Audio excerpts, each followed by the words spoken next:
Welcome to Mystery Monday, where we uncover the hidden truths about financial literacy, business, and the mindset behind success. We're about to step into his workspace, see how he operates, and most importantly, learn the financial strategies that keeps startup alive. Because let's be real, having a great idea is one thing, but knowing how to sustain it, that's where the real game is. I hope you know that. So I just want you to know this. Everything happens, yeah? Yes, this everything has been happening. Alright, so what is the biggest project you're currently having now? Okay, so I'm going to talk about the biggest project. The biggest project we're actually having now. There are a lot of big projects. Right. Yes, there are a lot of big projects. Every project that we work on are big. Let me put it this way, and they're special. There's no. I'm not going to say that there's a particular project that I can point to that's very, very big. But what I would say is that we take every project that passes through our hands, that comes to us seriously. We don't play with clients' projects. We try to take clients' project to the top the best way that we can take it. And it's not easy. So I can see you putting on a vest. Okay. With a logo, and I think I know this company. So this is Gym Power. Gym Power is a fitness app where you can post your fitness journey on the app. If you do, it's coming up on Apple, so it's already on Android. You can download it. If you're using Android, you can download it. It's working fine, but it's coming up on Apple very soon. So Gym Power. I know. So Gym Rockies, you should go try and download it. Yeah. Sure. You can get an app, a kind of app you can post your content, gym content. Yes, everything, exactly. Anything that's doing concerning your gym can post it. Okay. You've got a good one there. So let's talk about Fast Drive. Okay. The almighty, soon to come, or already here. Fast Drive is already in the process of entering the driver's side. Okay. Uber and Bolt are already running. Okay. So what makes Fast Drive different? Why should people care about it? Okay, so first of all, Fast Drive is an in-house product. Fast Drive is an in-house product. What that means is it's not a product where client paid us to build for us. We are the owner of the app. I partnered with my colleague Stewart Ezekiel, and Stewart Ezekiel, who is the co-founder of Havox, to work on that project together. So Fast Drive is an in-house project. Now the difference is we're building Fast Drive to make it to try to see how we can stop offline rides. And I feel like the best way for us to stop offline rides is by making things easier for the drivers. That's basically. So what that means is that the app, drivers are going to pay just 1,000 naira a day to be on the app. Wow. So even if you make your 100, just 1,000 naira. Yes, a day. We will eventually increase it. But we are not going to increase it for more than 2,000 naira, and it will stay like that for a very, very, very long time. The reason we're doing this is because we believe if the driver is not always sharing profits for each ride with us, I believe it will be easier for them to not bully users and also not do offline ride. Because the truth is that, if I say this thing now, it can go. Let me not say it, but there's a particular e-hailing company that they are very, very, very big. they are very, very big and popular, but about 80%, I'm telling you, like one-on-one something, about 80% of their rights are offline. Yes, you know, people can 80% of their rights. also the company also the company can also know. Yeah, The company can also know what's going on your app. Yes, I know, but the thing is, let them figure it out. The reason is because the moment you put that out and people get to find out, they try to. Business is a dicey game, so that's why sometimes you have to be careful what you say. Even doing interviews, and everything. So I think basically that's. I think that's what I'm going to say from my end. Okay. So I believe this fast drive app is going to be a great one. Yes. And we'll be looking forward to seeing me personally in this protocol. That will be my only go-to app. I'm telling you. Okay. Well, you're launching a startup, especially in transportation, isn't cheap. What financial strategies are you using to make sure Fast Drive doesn't just start strong, but actually stays in the game? Okay, so I actually have an exit strategy for Fast Drive. Now, my plan is to build the company to the best way that I can, and then exit from it. That's my plan. And there's also a high chance I'm going to exit from the app, because the truth is, I'm a businessman.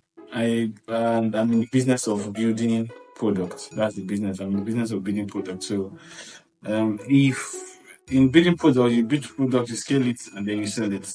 But whoever I'm going to be in the future, if in the future I'm going to actually take over, like if in the future I'm going to give someone else, sell the app to somebody else in the future, I'm going to make sure that the person is also going to follow the same method that we're using. I'm trying not to change things. But the financial structure is that $1,000 that we're paying. That's what we use to sustain the app. We are not coming to be a competitor to other companies. What we're just doing, we're just trying to make life easy for drivers, and I believe that this project is going to go on. So this has been a very solid conversation, insightful, real, and packed gems. For everyone watching, if you're an aspiring entrepreneur, take notes, because these are the kind of lessons that make the difference. So a lot of young entrepreneurs think funding will solve all their problems. This one is a big one. But in reality, managing money after getting it is just an important stuff. What are some common mistakes you see, and how can people avoid it? So when it comes to funding, the truth is that there is no specific pattern or plan. You just have whatever you've listed out that this needs to be done in the company. You have to try to make sure that you list them out. Like for example, when business comes in, I try to move a certain percentage for this one, move a certain percentage for that one, just break it into pieces. So I would say the most important problem or challenge in owning the business is discipline. A lot of people have self-discipline. Because you as a founder, you don't know the business. So any bad habits you have, it's what is transferring to what you're offering. If you enter your business, I'm telling you, if you have a bad habit, if you have a money bad habit, your business is going to fall. The only way you can actually funding may come, but when another thing again, because when they start getting funding, they become comfortable. They are starting touching money now. So for laziness, I'm telling you. In our last interview, I had an interview with the founder of Admit in Nigeria, and that was his head. He said that a lot of youth will be like, when they make 300,000 naira in a job, they'll just go back home and sit down. I'm talking about I'm talking about you're making millions. Yes, Like, let's say exactly. That's six just figures. spiritual. Yeah, exactly. You know, when I see people that maybe 200 because of 300, 200,000, You sit back, then they feel relaxed. That's not. I'm that's talking not about possible. like when you make millions, it can make you that like if you are not financially disciplined, right? If you don't have, if you didn't start the team with the mind with a good mindset, I'm telling you, just your first millions can destroy you. I'm telling you, in business, like your first millions, if you don't have that discipline, your first millions can destroy you and your business. Mm. You know, I've had this my new mindset of me um bringing out about 70% of whatever profit I make, either from my business, bringing out 70% of it, then keeping it.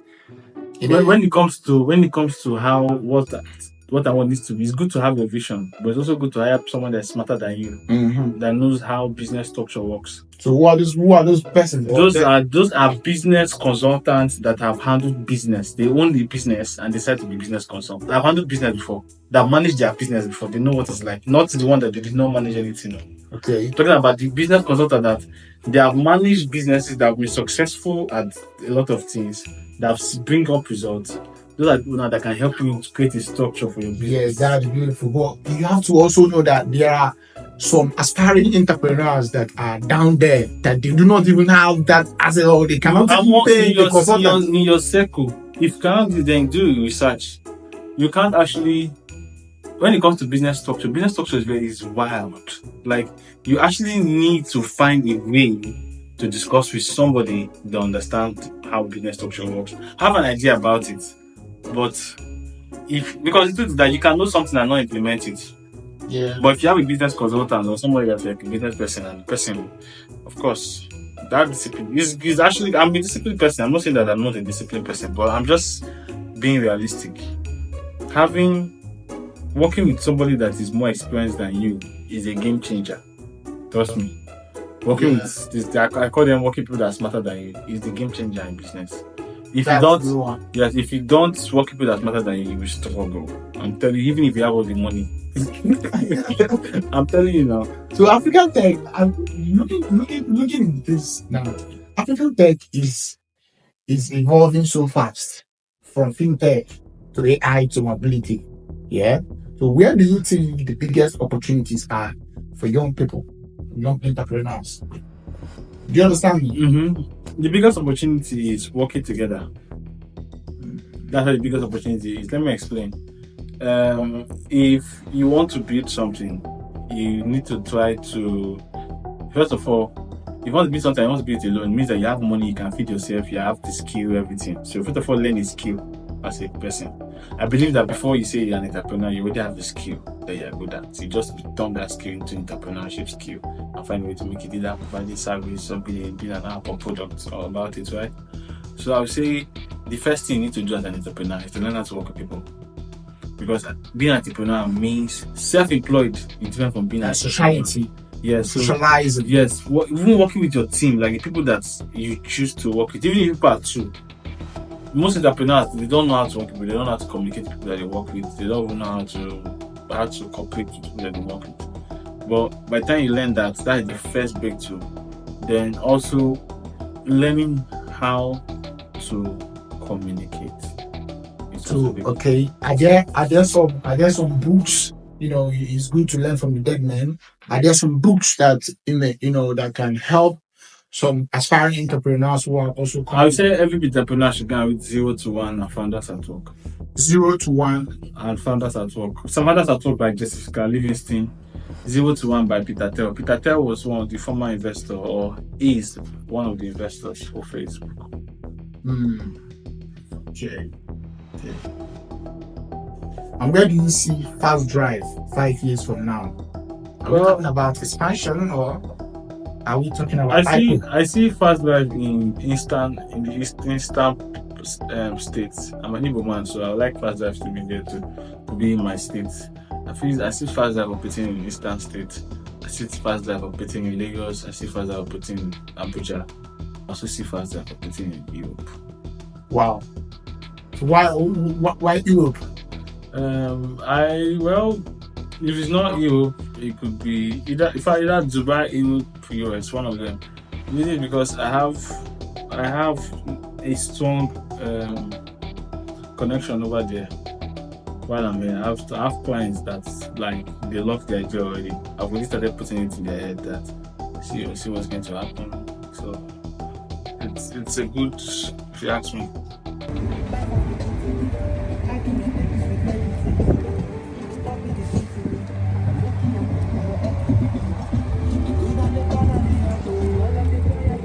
Beautiful pleasure park.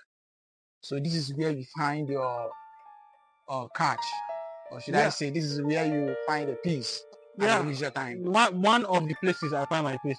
The place where I usually go to find my peace the most is a place called Bloma Sand City. Bloma Sand City. Yeah, it's like a beach. It's not really a beach, but it's a place. Is there really a beach in this Port Harcourt? Yeah, there's a beach in Port Harcourt now. But this one now is like I don't know.